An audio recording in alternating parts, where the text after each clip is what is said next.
Lockup deaths மட்டும் இல்லை, வரதட்சணை கொடுமைனாலே பல பெண்கள் வந்து தற்கொலை பண்ணிட்டே இருக்காங்க. அதை பார்க்கும்போது ரொம்ப கஷ்டமா இருக்கு.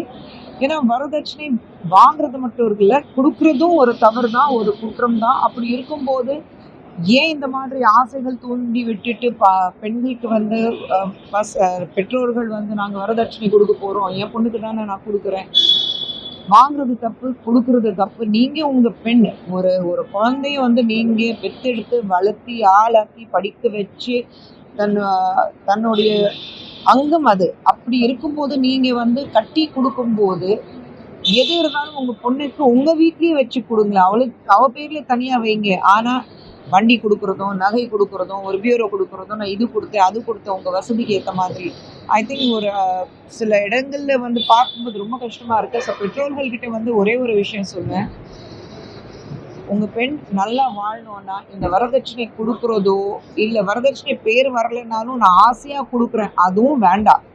எது இருந்தாலும் உங்க வீட்டில், ஏன்னா பெண் கட்டி கொடுத்ததுனால உங்க மகள் இல்லாம ஆயிட முடியாது. எப்போ வேணாலும் உங்க வீட்டுக்கு திரும்பி வரலாம். உங்க மகள் தான் அவள் என்னைக்குமே இருப்பா. அப்படி இருக்கும்போது தயவு செஞ்சு இந்த மாதிரி பெண்களுக்கு வந்து நான் பண்ணி கொடுக்குறேன் அப்படி இல்லை, பண்ணாதீங்க. இந்த மாதிரி யாராவது ஒரு முறையாவது உங்க பொண்ணுக்கு என்ன பண்ண போறீங்க அப்படி கேட்டாக்கா அப்படி ஒரு குடும்பத்திலேயே உங்க பொண்ணு கட்டி கொடுக்காதீங்க.